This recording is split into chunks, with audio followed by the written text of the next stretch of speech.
Perkenalkan, nama saya Ahmad Dimas Adi Pamungkas. Saya dari Prodi Sistem dan Teknologi Informasi Fakultas Teknik Universitas 17 Agustus Surabaya. Pada video kali ini, saya akan menjelaskan dan menguraikan tentang kasus manajemen data. Dan di video kali ini, saya akan membagi menjadi 4 bab, di mana bab pertama ada pendahuluan, yang kedua ada permasalahan, yang ketiga ada metode penyelesaian, dan yang terakhir ada kesimpulan. Kali ini kita akan membahas topik yang cukup menarik, yaitu manajemen data pada program Kartu Prakerja. Ada yang pernah dengar istilah data adalah minyak baru? Nah, dalam kasus Kartu Prakerja, datanya bukan cuma minyak. Ini sudah seperti lautan minyak. Karena dalam program ini sudah mencakup jutaan data dari penduduk Indonesia dan menggunakan dana hingga triliunan rupiah. Oke, yuk kita bahas lebih lanjut. Bab pertama, pendahuluan. Jadi, apa sih sebenarnya program Kartu Prakerja ini? Singkatnya, program Kartu Prakerja ini adalah suatu langkah yang diambil oleh pemerintah Indonesia yang bertujuan untuk meningkatkan kompetensi pekerja Indonesia. Caranya, dengan memberikan biaya pelatihan dan insentif. Program ini diluncurkan pada bulan April 2020, tepat pada saat COVID-19 mulai merebak. Apakah ini sebuah kebetulan? Saya rasa tidak. Ini adalah respon cepat dari pemerintah untuk potensi massal dari PHK dan peningkatan pengangguran akibat pandemi.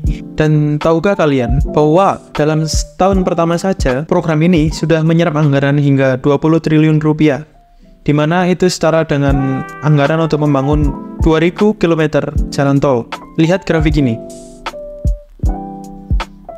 Dari awal peluncuran hingga sekarang, jumlah pesertanya terus meningkat. Saat ini, sudah lebih dari 18 juta peserta yang terdaftar. Bayangkan, itu sudah seperti seluruh penduduk Kamboja mengikuti program ini. Nah, disinilah muncul tantangan dalam manajemen data. Bagaimana caranya mengelola data sebanyak ini tanpa membuat sistem dalam tanda kutip ngos-ngosan. Bab 2, permasalahan. Sekarang kita masuk ke bagian serunya, di mana ada 3 masalah utama dalam manajemen data dalam Kartu Prakerja. Kita bahas satu-satu ya. Masalah yang pertama adalah integrasi data multiplatform. Coba bayangkan, kamu punya 10 teman yang berbicara dengan 10 bahasa berbeda, dan kamu harus membuat mereka ngobrol satu sama lain. Susah bukan? Nah, itu mirip dengan tantangan integrasi data di sini.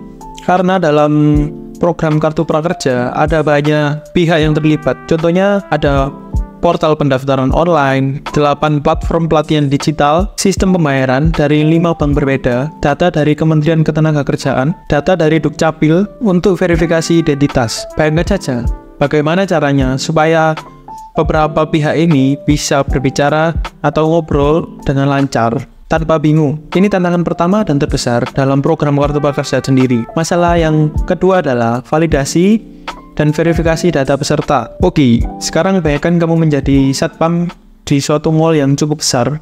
Tugasmu adalah memastikan setiap orang masuk menggunakan tiket yang sah, dan tidak ada yang mencoba masuk 2 kali pakai tiket yang sama maupun tiket orang lain. Susah kan?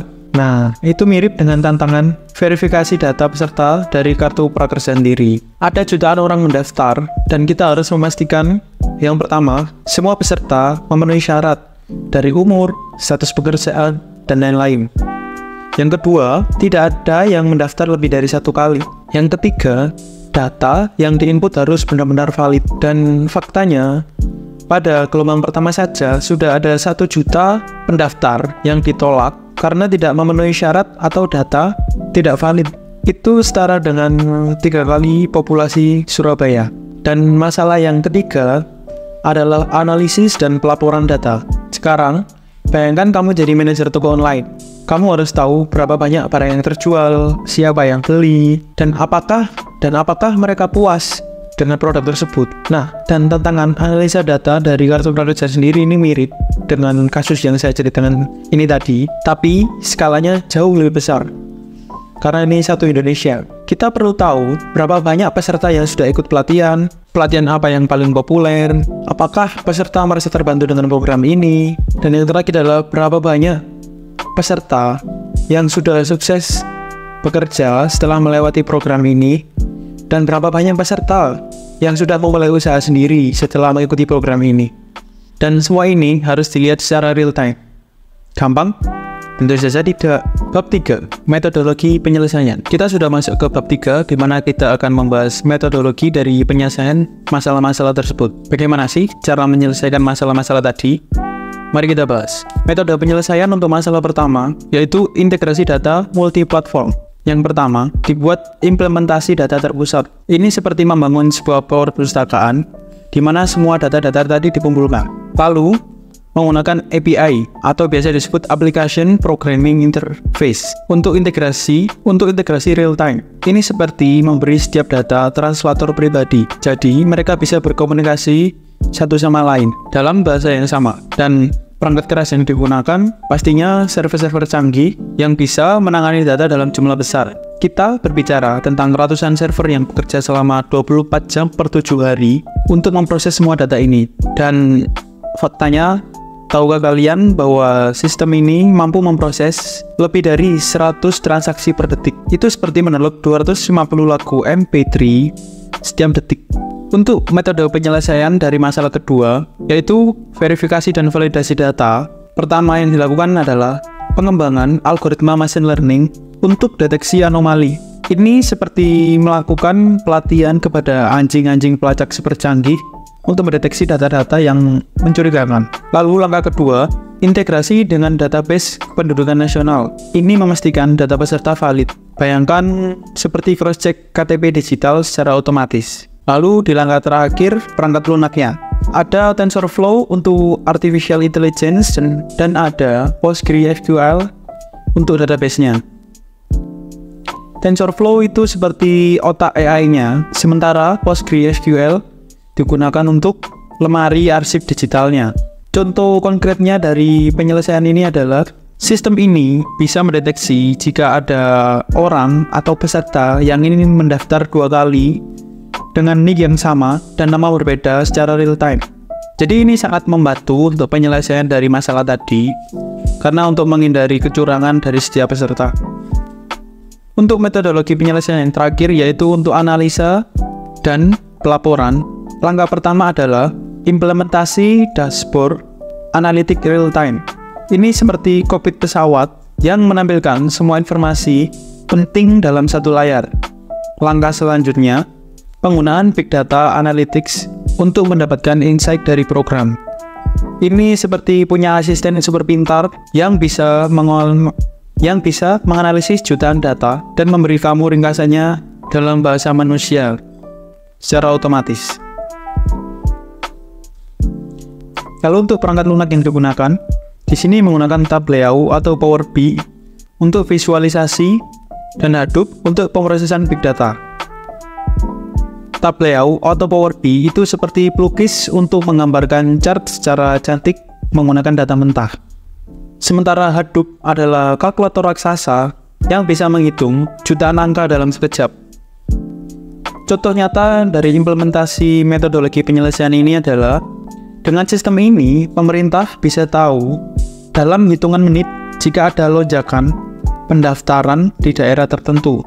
Misalnya, setelah pengumuman PHK besar-besaran di suatu daerah.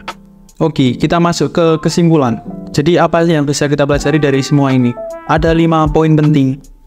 Poin penting pertama, infrastruktur IT yang scalable itu sangat penting untuk program nasional.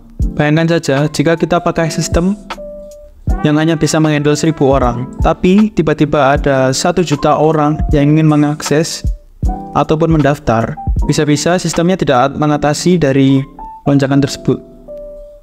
Poin penting kedua, sistem verifikasi yang kuat itu sangat krusial untuk mencegah penyalahgunaan.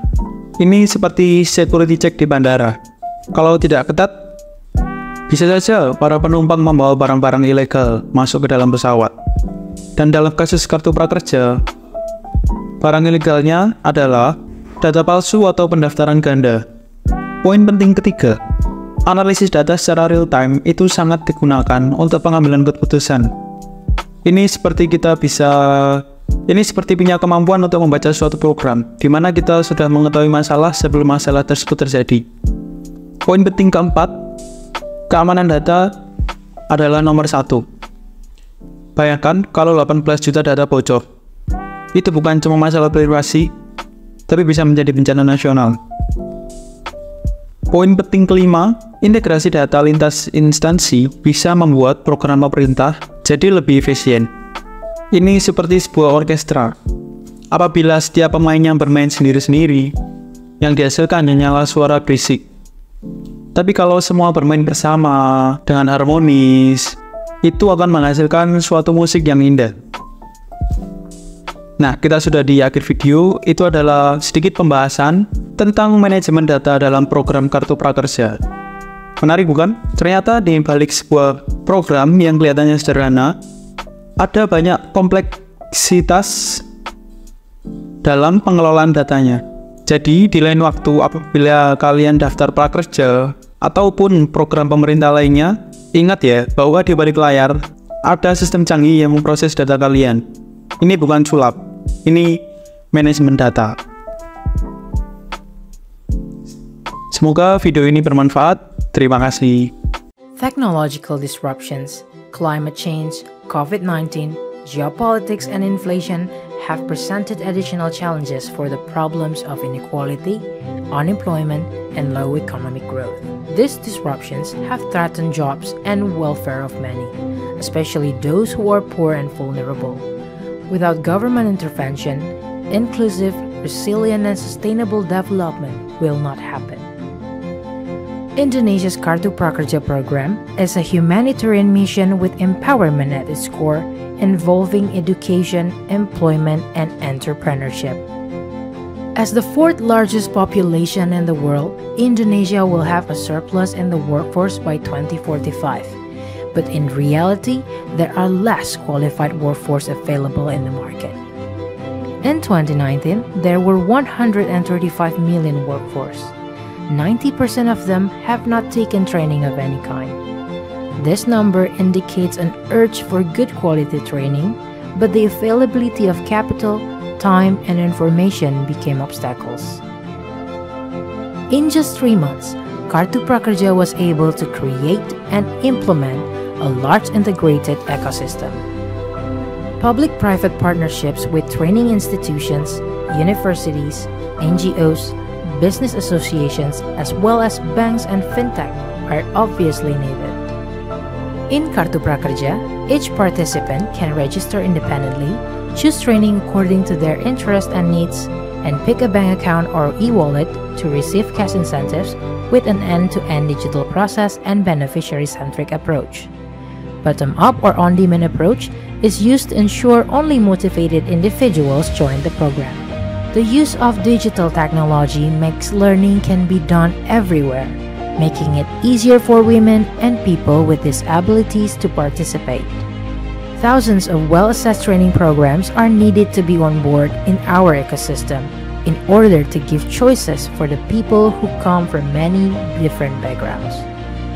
Provision of training is based on occupational needs in the industry and related skills as listed in 4 research reports related to the Indonesian labor market.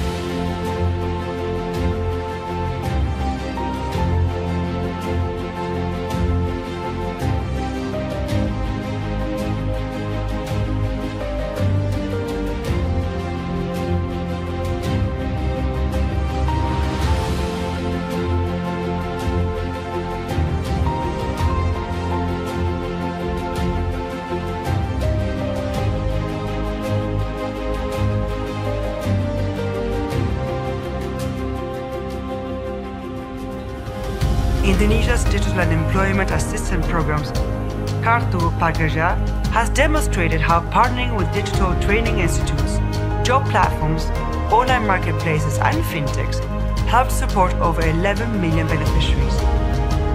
Kartu Prakerja is a timely measure that demonstrates Indonesia's commitment to achieving the SDGs Sustainable Development Goals despite the impact of the pandemic. Since you are quite a front runner to this concept of upskilling, reskilling the population, so your willingness to share continuously would be very much appreciated. Sebelum saya ikut pelatihan Kartu Prakerja, saya tidak bisa buat website atau apapun. Setelah saya daftar pelatihan Kartu Prakerja, saya bisa buat website hanya dengan 2 jam. we will keep going, providing the right solutions that embrace all for a better quality of Indonesian workforce.